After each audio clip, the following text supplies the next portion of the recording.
नमस्कार साथियों, आपका हमारे YouTube चैनल में हार्दिक स्वागत है। बारिश की बूंदें भले ही छोटी हैं, बारिश की बूंदें भले ही छोटी हों, लेकिन उनका लगातार बरसना बड़ी नदियों का बहाव बन जाता है।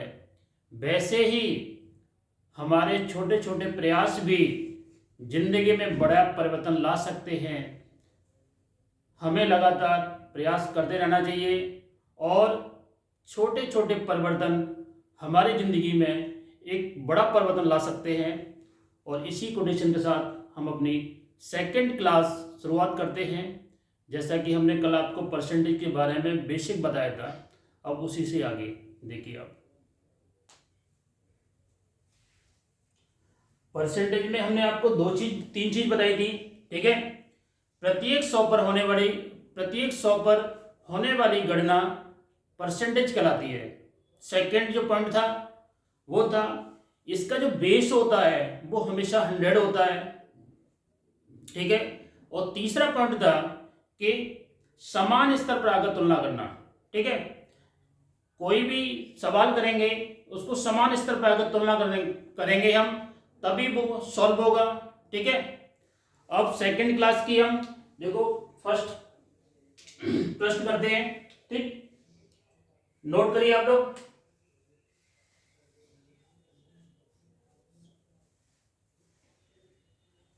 एक परीक्षा को उत्तीर्ण करने में एक परीक्षा को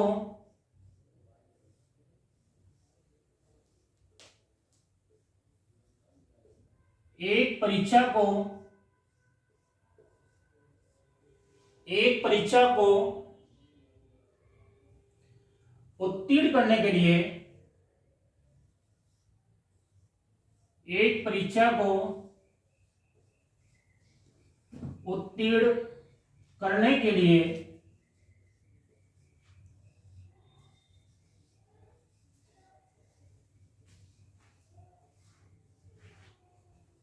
एक परीक्षा को उत्तीर्ण करने के लिए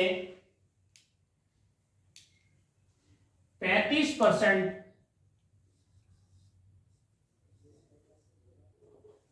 अंक लाना अनिवार्य है। 35%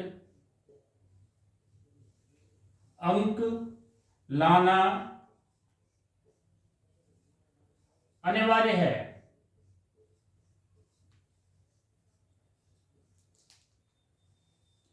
पैंतीस % अंक लाना अनिवार्य है।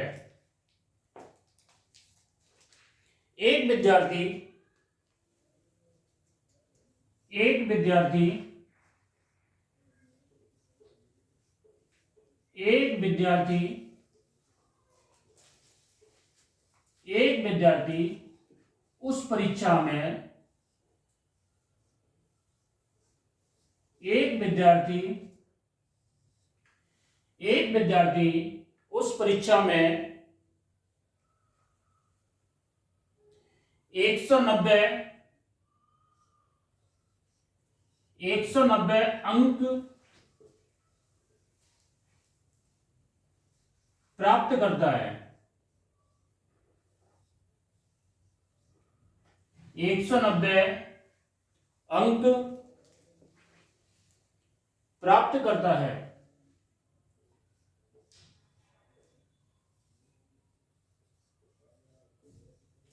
190 अंक प्राप्त करता है और वह और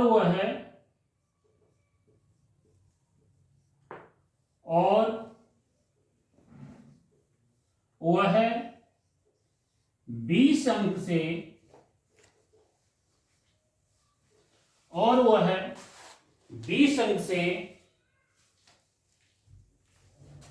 अनुत्तीर्ण हो जाता है। 20 अंक से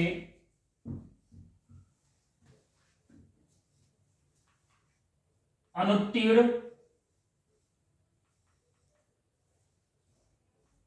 हो जाता है। 20 अंक से अनुत्तीर्ण हो जाता है 20 अंक से अनुत्तीर्ण हो जाता है तो परीक्षा का पूर्णांक ज्ञात कीजिए। तो परीक्षा का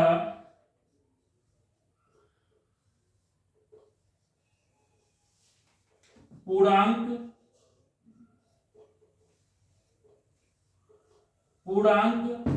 ज्ञात कीजिए। ठीक है, अब हमें इसका पूर्णांक ज्ञात करना है। परीक्षा का पूर्णांक ज्ञात कीजिए। ठीक है, उसने नंबर कितने प्राप्त किए? एक परीक्षा को उत्तीर्ण करने के लिए 35% अंक लाना अनिवार्य है। एक विद्यार्थी ने उस परीक्षा में 190 अंक प्राप्त करता है। ठीक है, एक विद्यार्थी है, एक छात्र है जो उस परीक्षा में 190 अंक प्राप्त करता है। ठीक, 190 अंक प्राप्त करता है और वह 20 अंक से फेल हो जाता है। ठीक है, जैसे 190 अंक उसने प्राप्त किए, ठीक, और 20 अंक से फेल हो गया। ठीक, तो उसे पास होने के लिए कुल अंक कितने चाहिए? 210 चाहिए। ठीक है, तभी तो वो पास होगा। ये अंकों में 210 है और परसेंटेज में 35 है, तो ये 35% 210 अंक के बराबर हो जाएगा। ये इतने अंक चाहिए 35% उसे पास होने के लिए। ठीक है, तो ये 35% अंक बराबर हो जाएंगे 210 की। ठीक है, अब इसे सॉल्व कर लेंगे।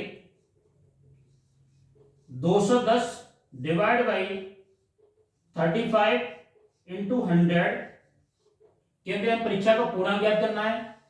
पूर्णांक हमेशा 100 होता है, क्योंकि 100% होता है पूर्णांक। उसने 35% प्राप्त किए, 100% पूर्णांक होता है, तो इसलिए 100 का मल्टीप्लाई कर दिया हमने। इसका इसमें हम डिवाइड करेंगे 35 का 210 में, तो 6 बार जाएगा। ठीक है, तो ये आंसर आ गया। 6 का 100 में गुणा करेंगे 600। अब 600 परीक्षा का पूर्णांक है।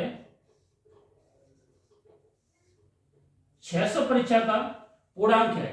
ठीक है, और यही हमें ज्ञात करना था। परीक्षा का पूर्णांक ज्ञात कीजिए। ठीक है, परीक्षा का पूर्णांक ज्ञात करना था, तो परीक्षा का पूर्णांक है वो 600 आ गया। ठीक है, इसमें हमने क्या किया?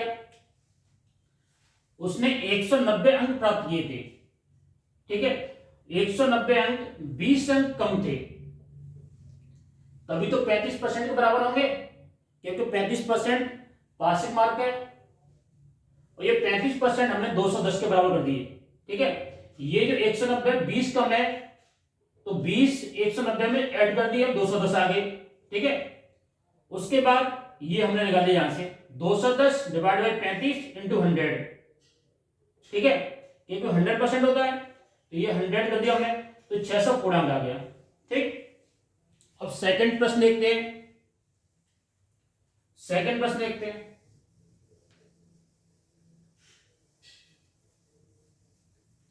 सेकंड प्रश्न नोट करिए आप लोग।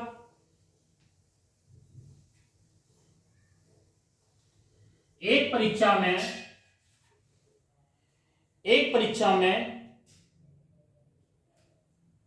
नोट करिए आप लोग। एक परीक्षा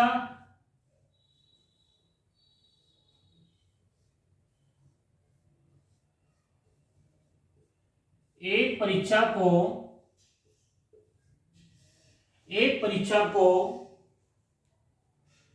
उत्तीर्ण करने के लिए एक परीक्षा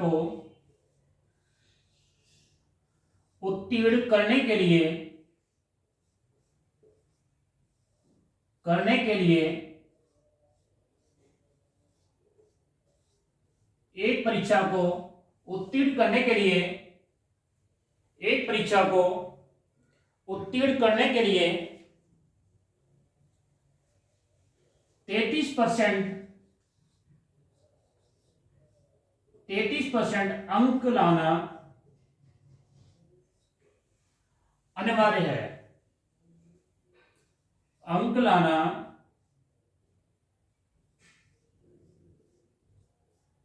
33% अंक लाना अनिवार्य है। 33% अंक लाना अनिवार्य है। एक छात्र एक छात्र एक छात्र उस परीक्षा में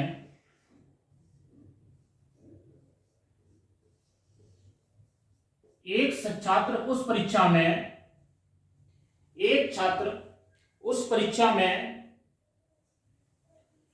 140 अंक प्राप्त करता है। 140 अंक 140 अंक प्राप्त करता है। 140 अंक प्राप्त करता है जो उत्तीर्ण अंक से जो उत्तीर्ण अंक से जो उत्तीर्ण अंक से 8 अंक 8 अंक अधिक हैं।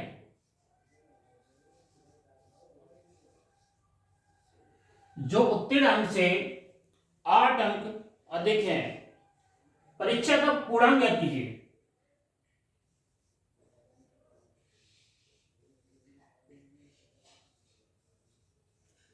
परीक्षा का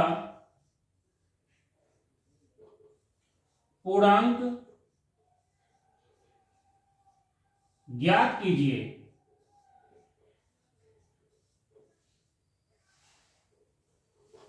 ठीक है।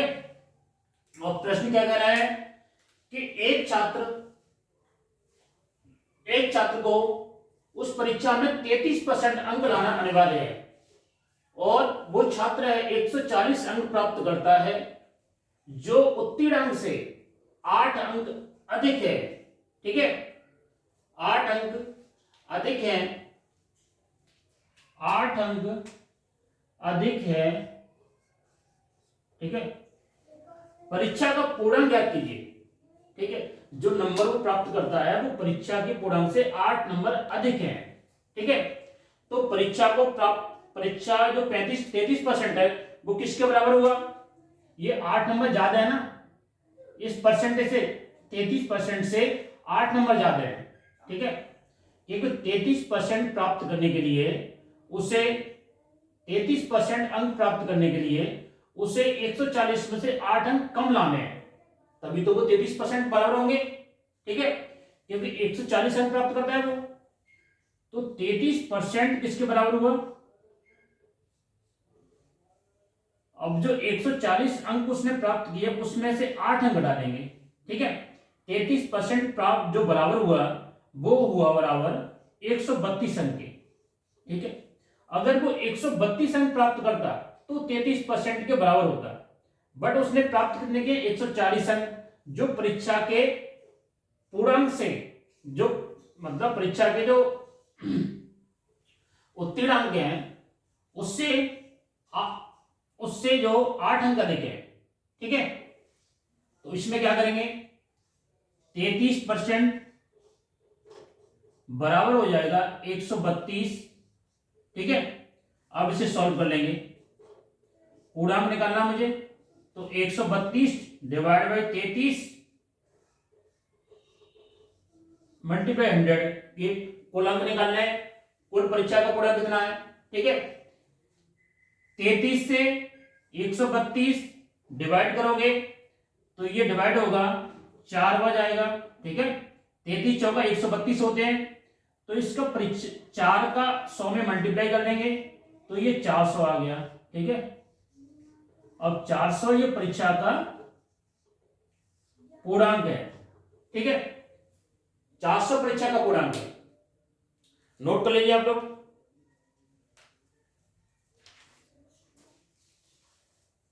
अगला सवाल देखते हैं।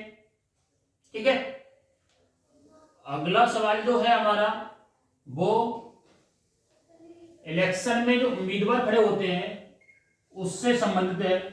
ठीक है, कि इलेक्शन में 2 उम्मीदवार खड़े हुए हैं, उसमें से एक को 4000 वोट मिले, दूसरे को कुछ वोट मिले, कितने वोटों से जीत गया, ठीक है।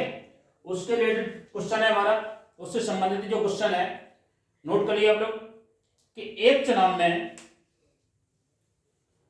एक चुनाव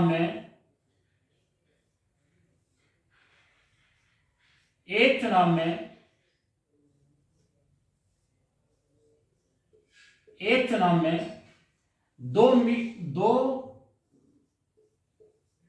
उम्मीदवार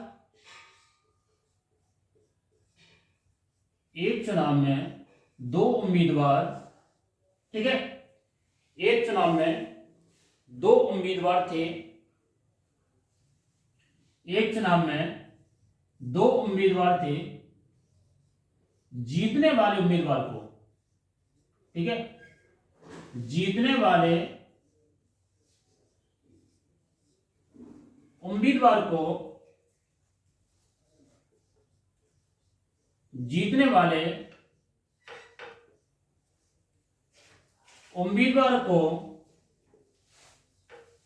जीतने वाले उम्मीदवार को डाले गए कुल मतों का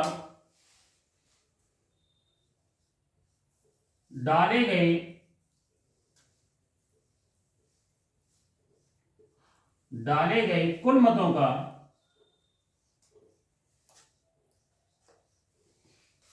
डाले गए कुल मतों का 54% प्राप्त होता है। डाले गए कुल मतों का 54% प्राप्त होता है।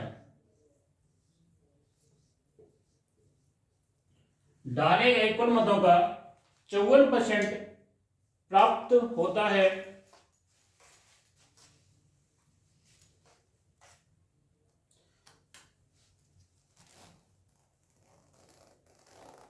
और वह है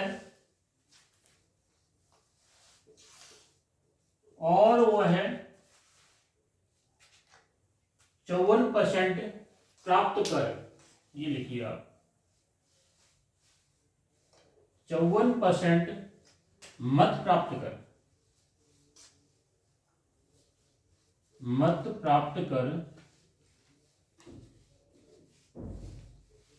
54% मत प्राप्त कर 1600 मतों से 1600 मतों से जीत जाता है।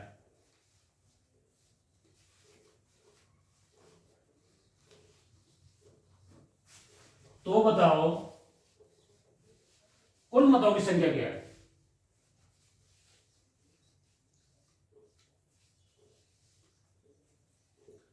कुल मतों की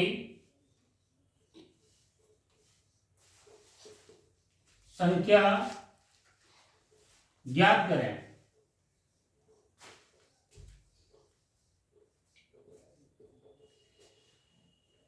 कुल मतों की संख्या ज्ञात करें, ठीक है। अब इसमें उसने कितने प्राप्त किए? जीतने वाले उम्मीदवार ने 54% प्राप्त किया, ठीक है। तो 54% जो प्राप्त किया वो किसने किया? जीतने वाले ने 92 प्राप्त किया। और जो हारने वाला कैंडिडेट है उसने कितने प्राप्त किया? उसने किया 40%, ठीक है। 54% तो जीतने वाले ने किया, हारने वाले ने, लूजर ने किया 40%। इन दोनों का जो अंतर आया वो कितना परसेंट आया था? 8%, ठीक है। ये 8 तो आता है परसेंटेज में आता है, 8% में आता है, ठीक है। और मतों में अंतर कितना आता है? 1600 मतों का, ठीक है। तो ये 8% है, वो बराबर हो जाएगा 1600 मतों की, ठीक है।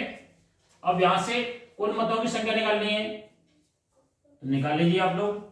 8% बराबर हो जाएगा ये 1600 की, ठीक है। 1600 डिवाइड बाई 8 मल्टीप्लाई 100, क्योंकि 100 निकालना है, कुल मत निकालना है मुझे, ठीक है। तो मल्टीप्लाई 100 कर दिया हमने, मल्टीप्लाई 100 कर दिया, 8 का 16 में भाग देंगे तो ये 2 बार जाएगा, डबल जीरो है, 200 आ गया ये, ठीक है। 200 का 100 में गुणा कर देंगे तो ये आ गया हमारा डबल जीरो 20,000। तो 20,000 क्या आ गई ये आ गई कुल मत।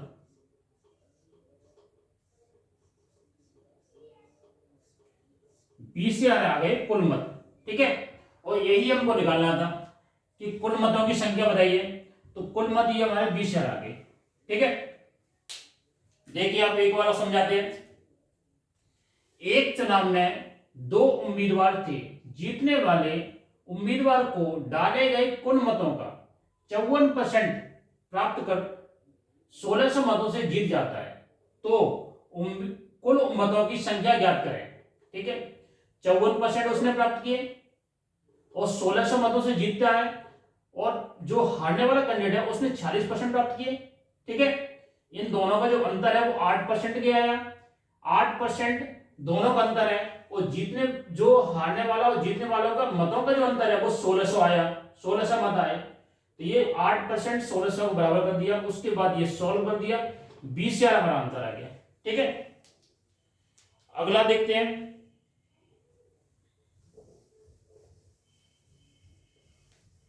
अगला नोट करिए क्वेश्चन।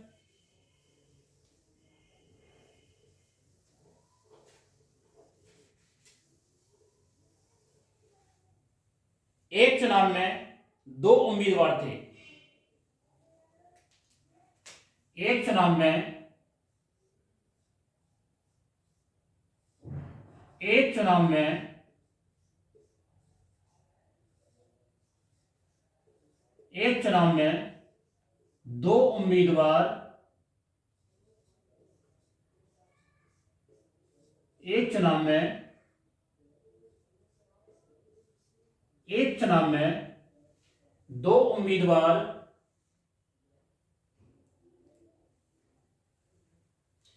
एक चुनाव में 2 उम्मीदवार थे, ठीक है।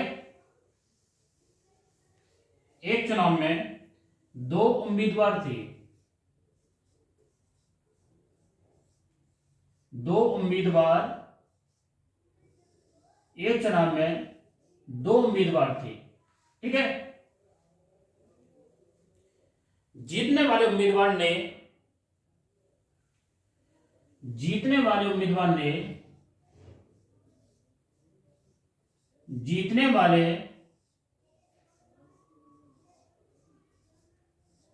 जीतने वाले उम्मीदवार ने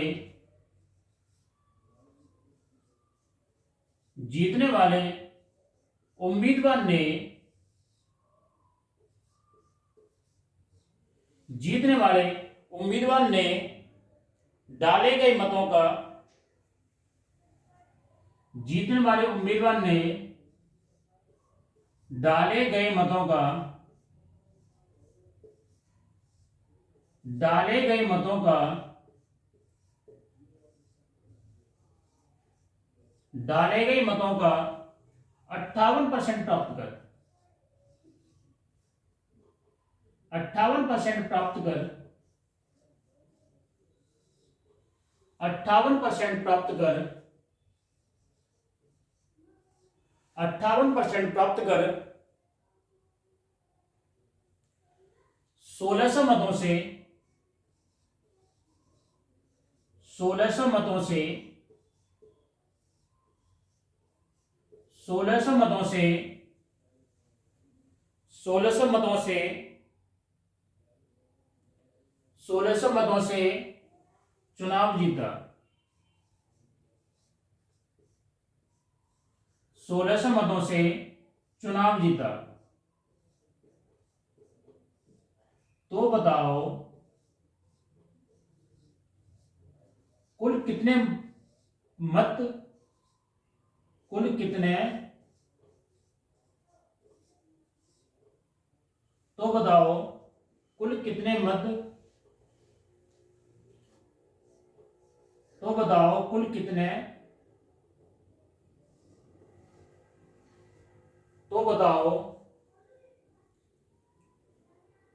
कुल कितने बोर्ड पढ़े, कुल कितने बोर्ड पढ़े। ठीक है, ये फाइंड करना है हमें कि एक चुनाव में दो उम्मीदवार थे, जीतने वाले उम्मीदवार ने डाले गए मतों का 58% प्राप्त कर 1600 मतों से चुनाव जीता, तो कुल कितने वोट पड़े। अब उस विधानसभा उस चुनाव में टोटल मतों की संख्या निकालनी है मुझे। ठीक है, तो इसको देखते हैं। 58%, ठीक है, 58% जो जीतने वाला उम्मीदवार है उसने 58% प्राप्त किए, और हारने वाला जो उम्मीदवार है उसने 42% प्राप्त किए। ठीक है, तभी तो 100% होगा टोटल। ये जीतने वाले ने प्राप्त किया 58%, 42% हारने वाले प्राप्त किए, और इन मतों का जो अंतर है वो आ गया 16%। ठीक है, और जो जीतने वाला उम्मीदवार है वो कितने मतों से जीता है, 1600 मतों से। ठीक है, तो जो वोटों का जो अंतर आया वो आया 1600। ठीक है, 16% हमने 1600 को बराबर कर दिया। ठीक, उसके बाद इसे सॉल्व कर लेंगे। इसे 16% बराबर आ जाएगा 1600, ये 16 से ये 100 बार गया। ठीक है, परसेंटेज को हटाया हमने तो 100 किया, तो ये आ गया 100 गुणा 100 बराबर आ गया 10,000 मत। तो कुल मतों की संख्या कितनी आई, 10,000। ठीक है,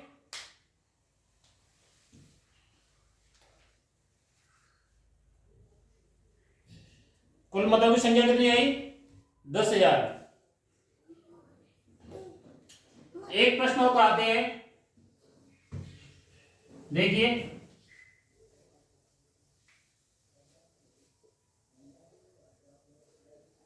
एक प्रश्न और आते हैं।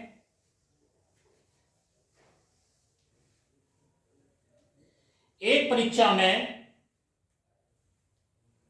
एक परीक्षा में एक परीक्षा में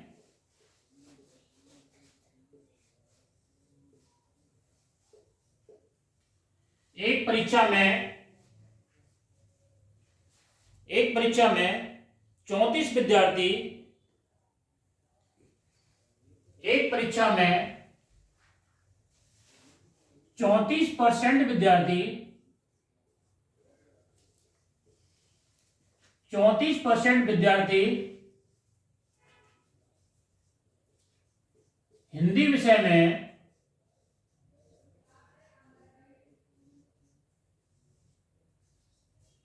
34% विद्यार्थी हिंदी विषय में व 25% विद्यार्थी 25% विद्यार्थी गणित विषय में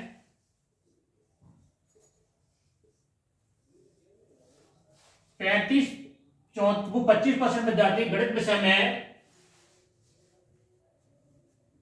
तथा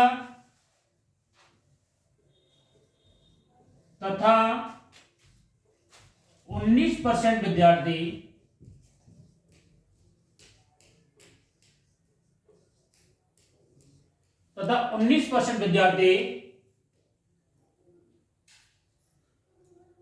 दोनों विषयों में 19% विद्यार्थी दोनों विषयों में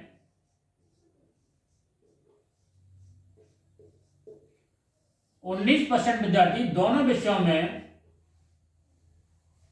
अनुत्तीर्ण होते हैं।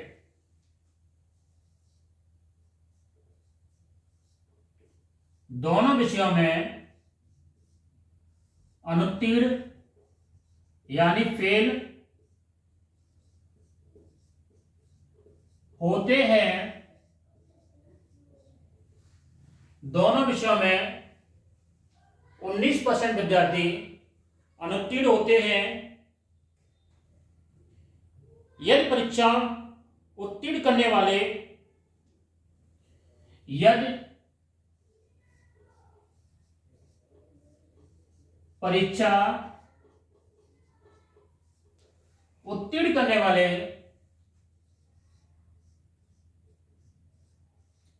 परीक्षा उत्तीर्ण करने वाले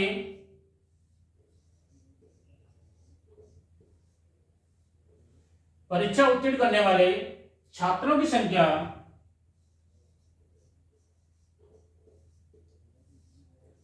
छात्रों की संख्या छात्रों की संख्या परीक्षा उत्तीर्ण करने वाले छात्रों की संख्या 288 हो 288 हो तो बताओ परीक्षा में कितने विद्यार्थी प्रविष्ट हुए। तो बताओ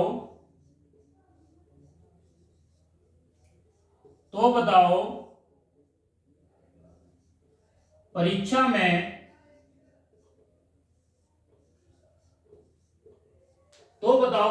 में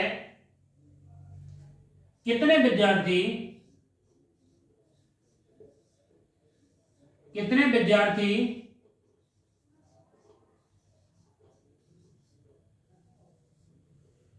प्रविष्ट हुए।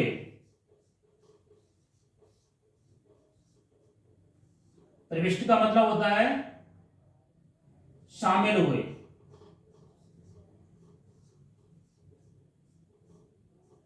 ठीक है, कितने विद्यार्थी प्रविष्ट हुए।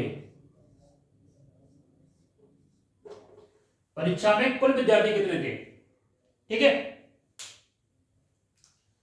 तो इसे सॉल्व करते हैं। देखो सवाल तो इतना बड़ा लग रहा है आपको, बहुत बड़ा लग रहा है।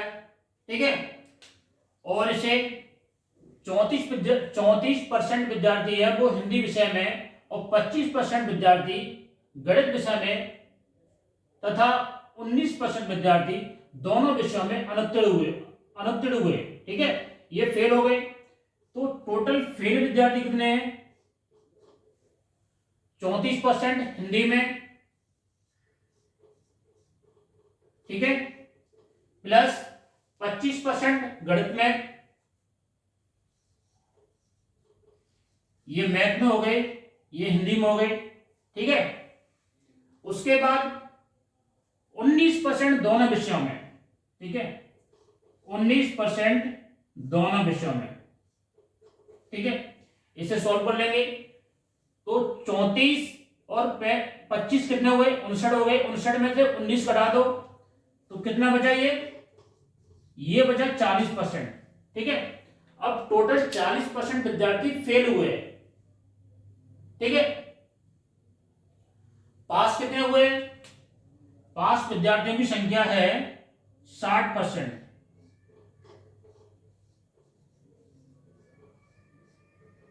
60% पास हुए और 40% फेल हुए। ठीक है, तो पास विद्यार्थी जो 60% फेल है वो पास है, उनकी संख्या कितनी है अंकों में, 288। तो ये 288 के बराबर कर दिया हमने। इसे सॉल्व कर लेंगे। 288 डिवाइड बाई 60 मल्टीप्लाई 100, इससे ये 0 कट गई। 6 से ये 28 काटो तो 4 बार जाता है भाग। ठीक है, उसके बाद 4 बचे, 48 बचे, 48 हो गए। तो 4 6 48, तो टोटली आंसर है हमारा 480। ठीक है, तो 480 जो छात्र हैं वो परीक्षा में शामिल हुए। ठीक है, ये प्रविष्ट लिखा हुआ है, ये इसका मतलब होता है कि कितने विद्यार्थी शामिल हुए। ठीक है, तो ये आंसर आ गया हमारा 480 छात्र परीक्षा में शामिल हुए। ठीक है, एक सवाल हम देखते हैं।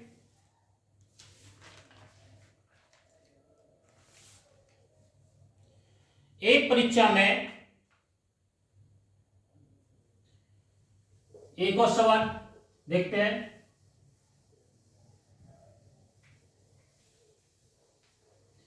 एक सवाल और देखते हैं, एक सवाल और।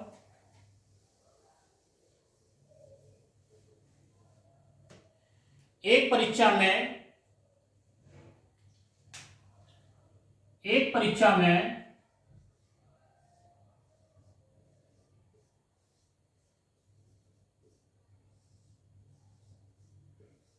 एक परीक्षा में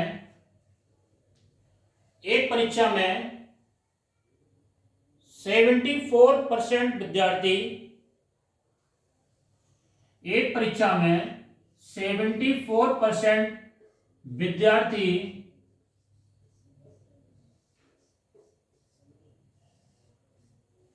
एक परीक्षा में 74% विद्यार्थी रसायन विज्ञान में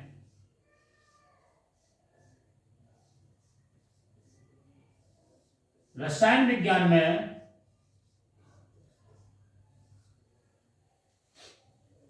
रसायन विज्ञान में वह 85% विद्यार्थी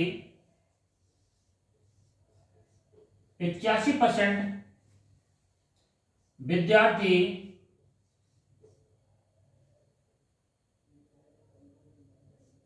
85% विद्यार्थी गणित विषय में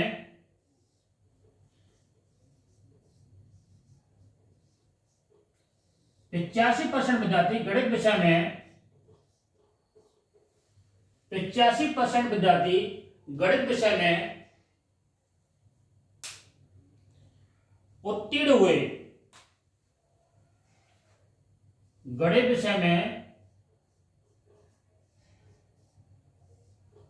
उत्तीर्ण हुए।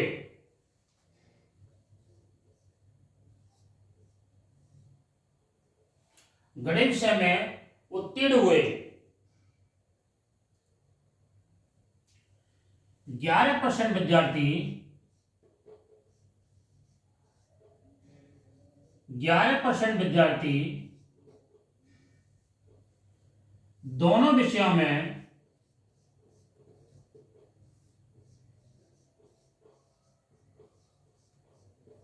11% विद्यार्थी दोनों विषयों में 11% विद्यार्थी दोनों विषयों में अनुत्तीर्ण हुए।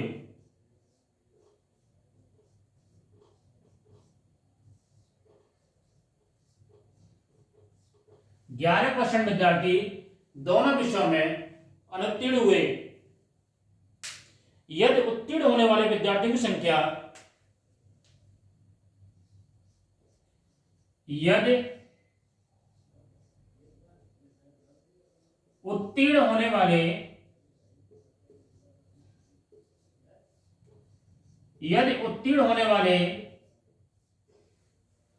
विद्यार्थियों की संख्या उत्तीर्ण होने वाले विद्यार्थियों की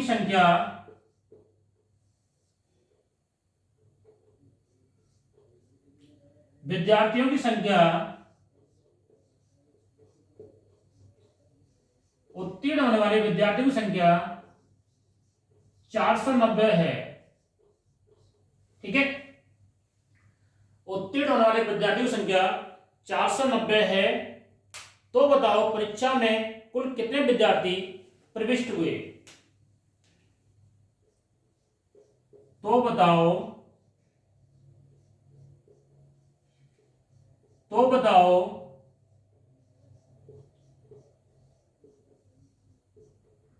परीक्षा में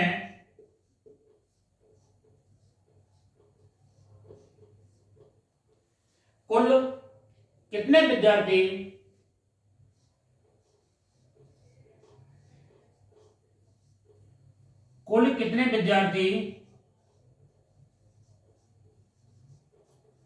परीक्षा में कुल कितने विद्यार्थी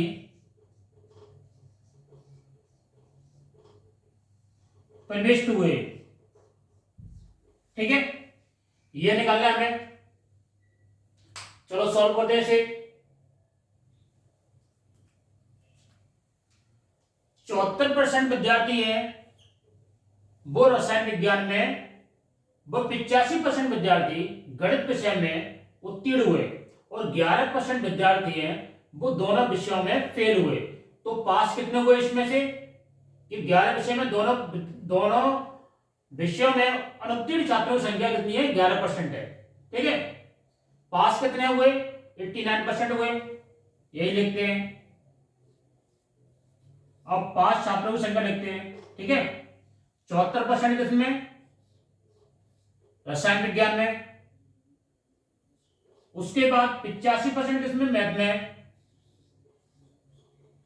और दोनों विषयों में कितने परसेंट उत्तीर्ण हुए?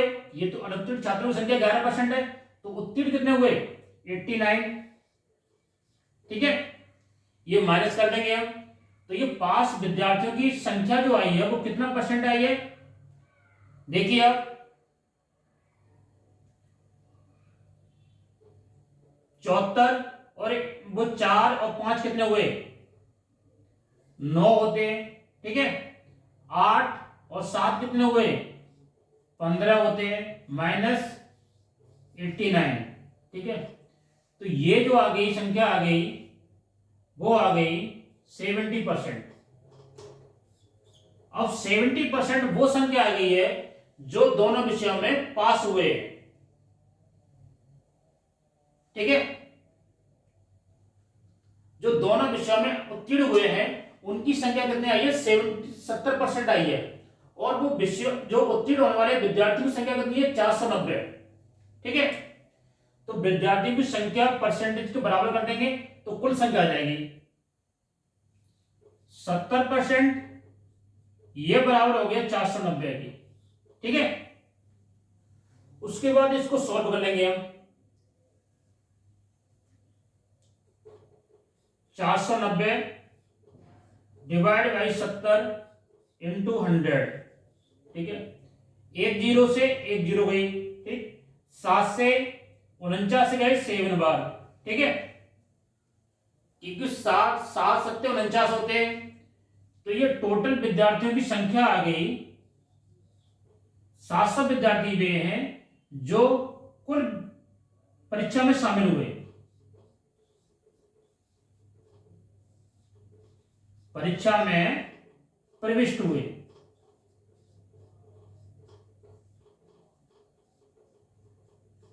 ठीक है, 700 परीक्षा में शामिल हुए, ये छात्र है 700। ठीक है, अगला प्रश्न देखते हैं।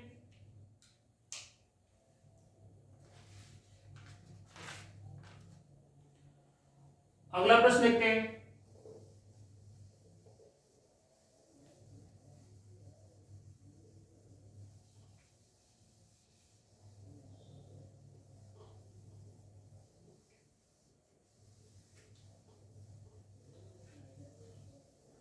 अगला प्रश्न देखते हैं।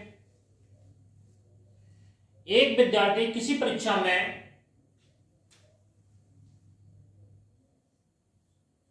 एक विद्यार्थी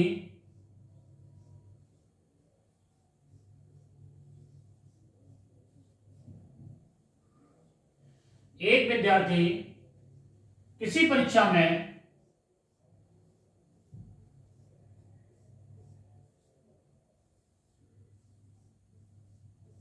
एक विद्यार्थी किसी परीक्षा में एक विद्यार्थी किसी परीक्षा में 300 में से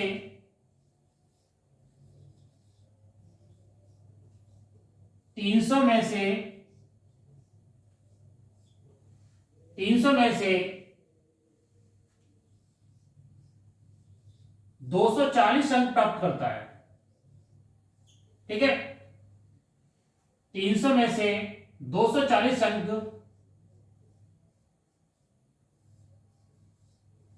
प्राप्त करता है,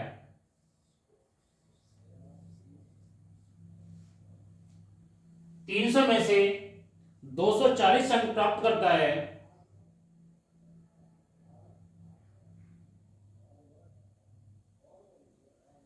तो बताओ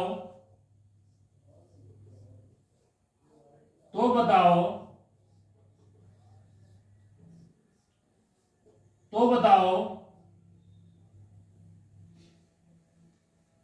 तो बताओ कितने परसेंट अंक प्राप्त किए?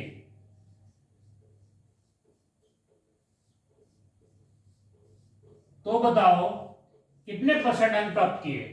ठीक है, एक विद्यार्थी किसी परीक्षा में 300 में 300 अंकों में से 240 अंक प्राप्त करता है, तो बताओ कितने परसेंट अंक प्राप्त किए? ठीक है, सॉल्व करिए आप लोग।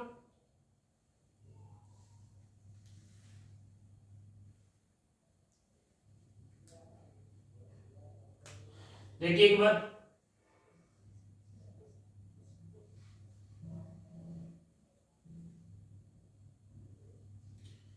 ये 240 अंक प्राप्त किए उसने, टोटल कितना है? 300 में से प्राप्त किए। ठीक है, परसेंट निकालनी है तो 100 से गुणा कर दिया हमने। ठीक, अब इसे सॉल्व कर लेंगे। 2 जीरो से ये 2 जीरो कैंसिल हो गए। ठीक है, 3 से ये 240 कैंसिल हो गए 80 बार, तो ये 80% उसने अंक प्राप्त किए। ठीक है, यही निकला है हमारा, यही फाइंड करना है कितने परसेंट प्राप्त किए उसने अंक। ठीक है, एक प्रश्न और देखते हैं।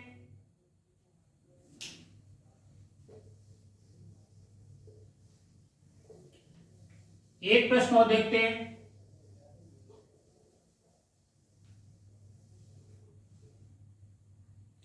किसी संख्या को किसी संख्या को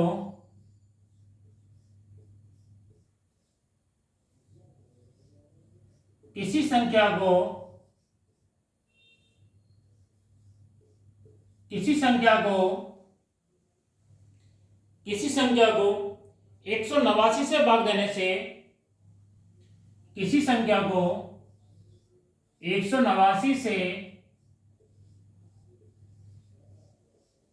भाग देने से 189 से भाग देने से 189 से भाग देने से 19 शेष बचता है। ठीक है, 19 शेष बचता है।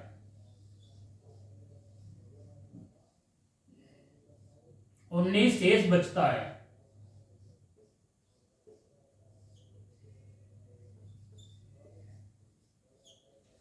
उन्नीस शेष बचता है। उसी संख्या को उसी संख्या को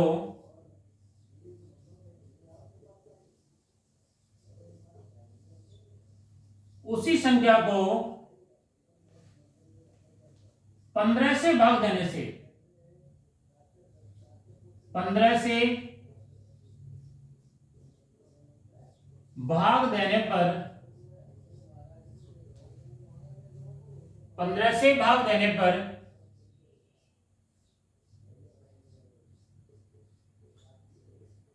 कितना शेष बचेगा?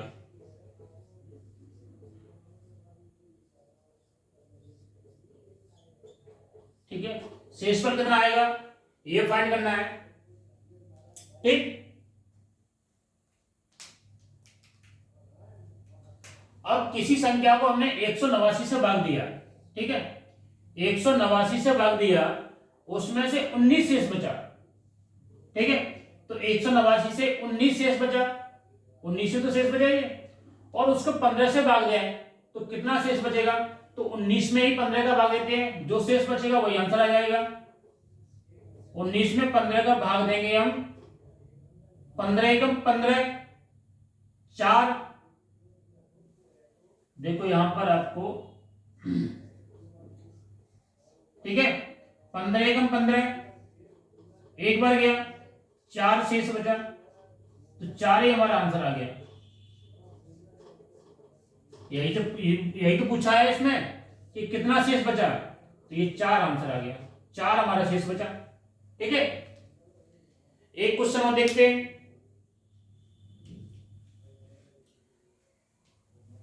किसी संख्या को, अब इसमें डेटा को चेंज कर देते हैं।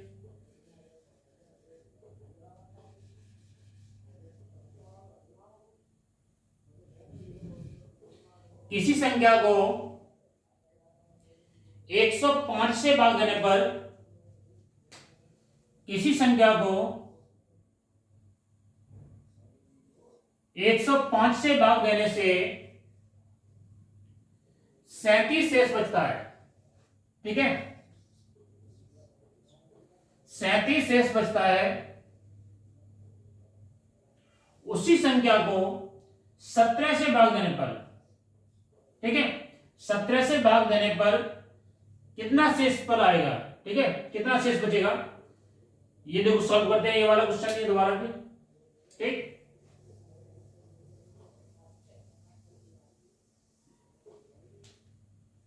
संख्या कौन सी थी? क्योंकि कोई संख्या है 115 से 105 से हमने भाग दिया उसमें, तो 37 शेष बचा। तो ये शेष बचा ना, उसी में 17 का भाग दे देंगे, जो आएगा आंसर वही हमारा शेषफल होगा। 37 जो संख्या है, 37 शेष बचा। अब 37 में 17 का भाग दे देंगे, तो 17 का भाग आता है 2 बार। ठीक है, ऊपर शेष कितना बचा? 17 दूनी 34, तो 3 शेष पर बचा।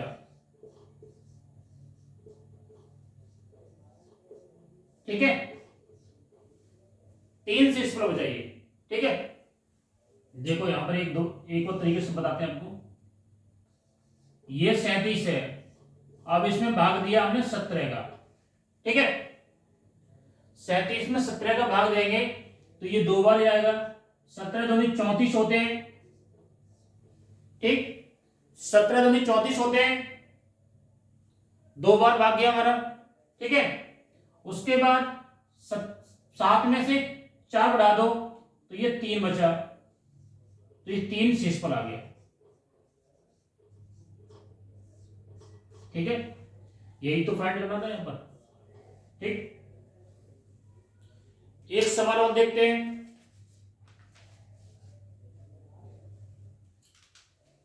एक सवाल और देखते हैं।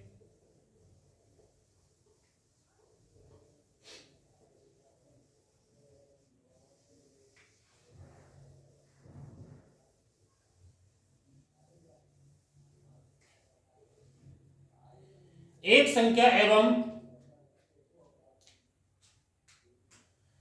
एक संख्या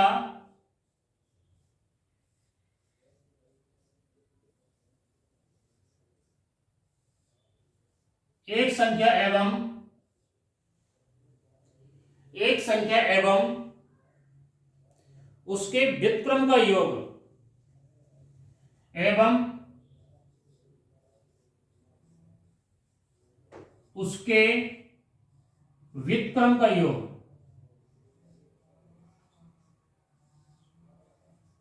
व्युत्क्रम का योग 17/4 है। ठीक है, कोई संख्या है, एक संख्या एवं उसके व्युत्क्रम का योग 17/7 है, 17/4 है। तो संख्या बताओ।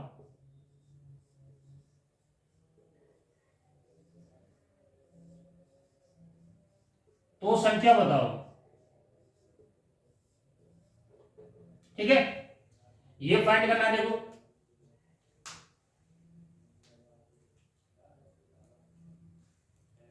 अब एक संख्या हम ले लेते, कोई एक संख्या x ले ली हमने। ठीक है, उसका व्युत्क्रम किया तो 1/x आ गया।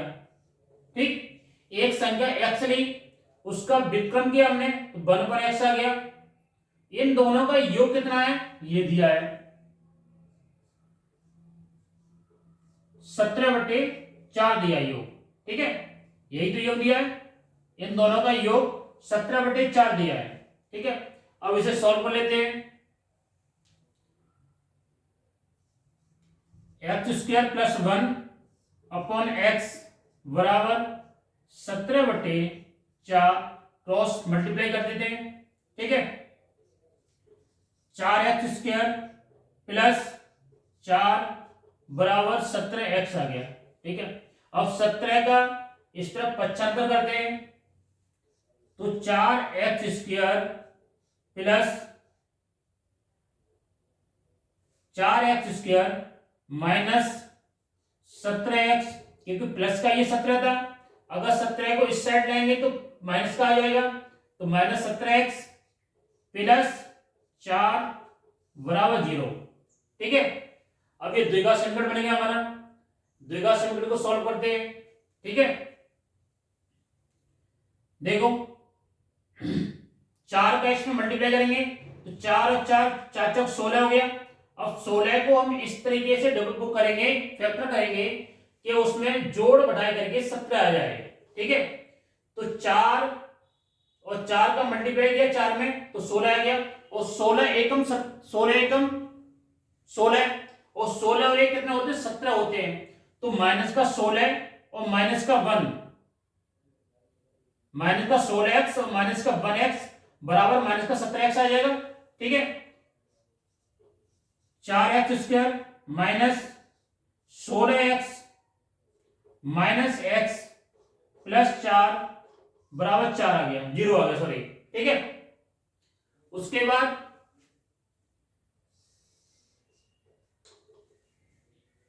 देखिए अब इसे सॉल्व कर लेंगे, ठीक है।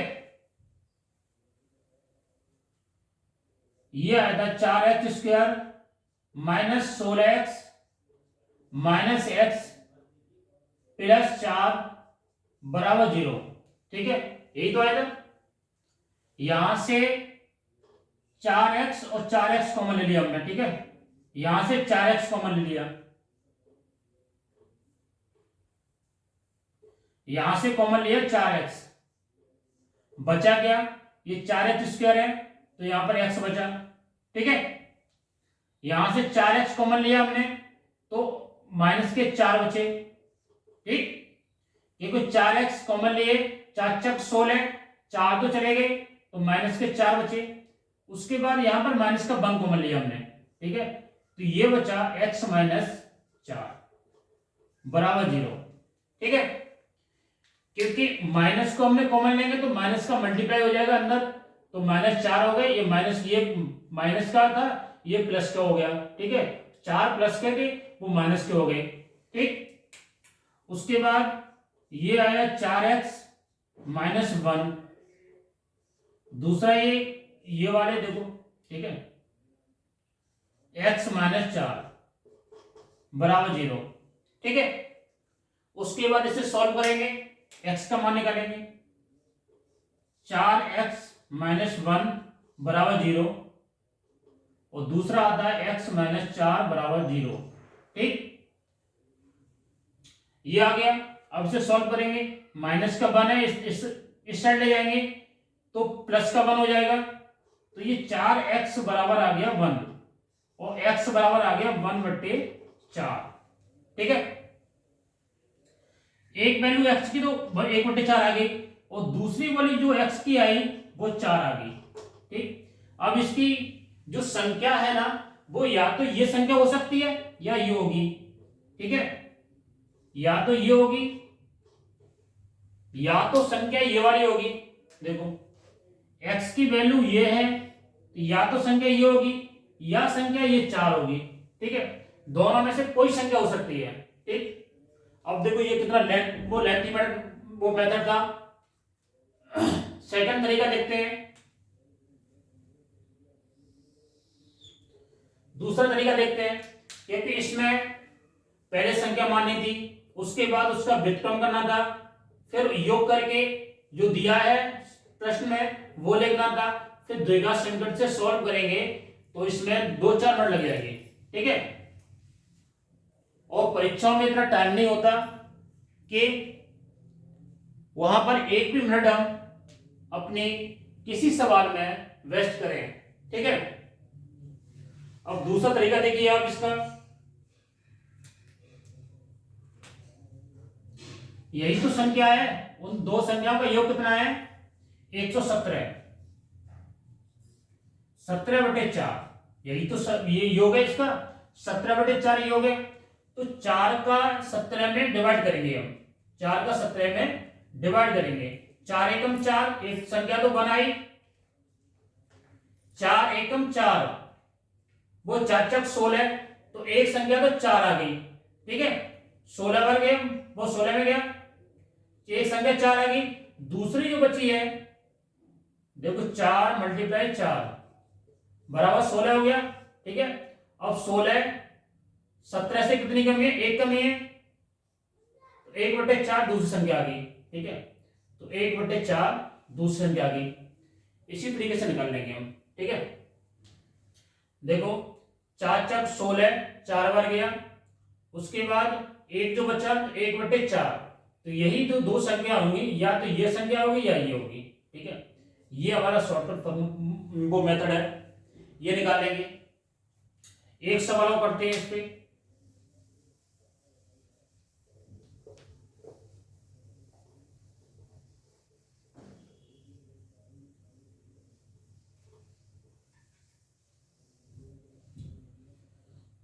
दूसरा सवाल करते हैं। एक संख्या एवं उसके व्युत्क्रम का योग, एक संख्या एवं उसके व्युत्क्रम का योग 29/7 है, तो संख्या बताओ। अब हमने जो सेकंड मेथड बताया था उससे हम सॉल्व करते हैं इसको, ठीक है। संख्या जो निकालेंगे हम 29/7, ये योग है उनका। अब दो संख्याएं कौन कौन सी हो सकती हैं, ठीक है। जो एक संख्या होगी वो कौन सी होगी, 7 का 29 में डिवाइड करेंगे तो ये जाता है 4 बार, ठीक है। एक बचा तो 1/4, वो सॉरी ये 4 बार गया, ये दूसरी जो आई वो 1/7, ठीक है। तो ये वो संख्या होगी, या तो 4 होगी या 1/7 होगी, ठीक है। अब दोनों में से कोई संख्या होगी जो उस संख्या और उसके योग इतना होगा, ठीक है। देखते हैं इसका, एक बार वेरीफाई करते हैं।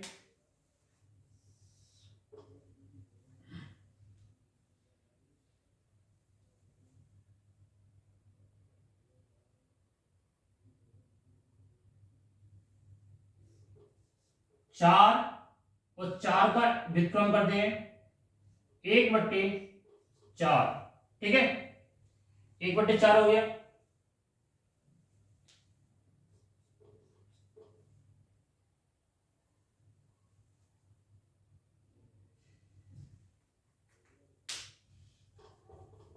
देखो वो जो संख्या होगी, ये तो इसका व्युत्क्रम हुआ, और ये वो संख्या हो, ये संख्या हुई, ये संख्या और इसका व्युत्क्रम 1/4 हो गया, ठीक है।